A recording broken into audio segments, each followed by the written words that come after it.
Good morning students, class 8 subject science chapter 2 micro organism third part cleaning the environment. ये कुछ सूक्ष्म जीव जो होते हैं मृत प्राय जीव हों या प्लांट हों, उनको डिकेइंग करने के बाद में ये उनको सिंपल सब्सटेंस में मिला देते हैं, यानी कि और जो है उसे हानिकारक से लाभदायक बना देते हैं। अब क्या होता है, इंक्रीजिंग सॉइल फर्टिलिटी।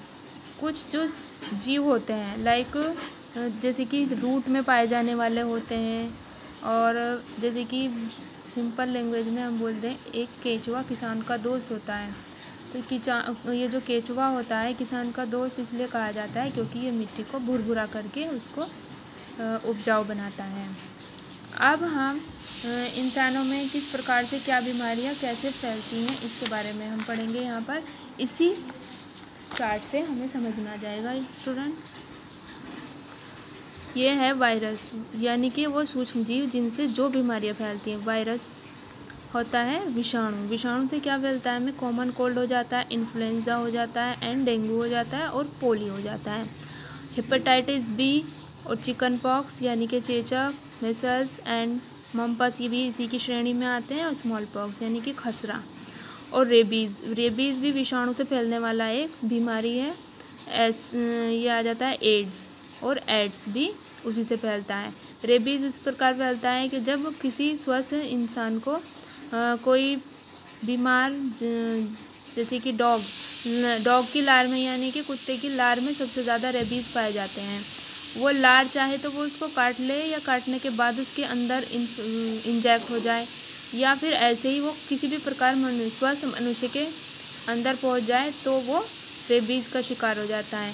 और ये एड्स के अंतर्गत आता है जब मनुष्य की जो इम्यून पावर होती है वो बहुत ही कमज़ोर हो जाती है। एक साधु से लगातार कई बीमारियां उसके अंदर आ जाती हैं। इस प्रकार की बीमारियां बहुत ही खतरनाक होती हैं। मनुष्य की एड्स के कोई इलाज नहीं होता है।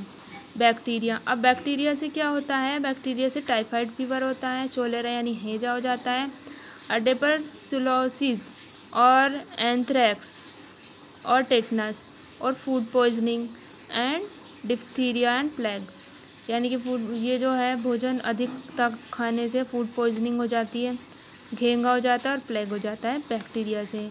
और प्रोटोजोआ आ जाता है, ये सूक्ष्म जीव ही है प्रोटोजोआ। इससे होता है मलेरिया, काला अजहर यानी कि काला बुखार। काला बुखार में क्या होता है, मनुष्य के सारे जो शरीर का रक्त होता है उसके वाइट ब्लड सेल्स जो होते हैं वो तेज़ बुखार के कारण वो जल जाते हैं, जिसके कारण उसे सांस लेने में बहुत दिक्कत हो जाती है। यह है अमीबाइटिक डिसेंसिटी, स्लीपिंग सिकनेस एंड रिंगवॉर्म, ये होती है फंगी के कारण।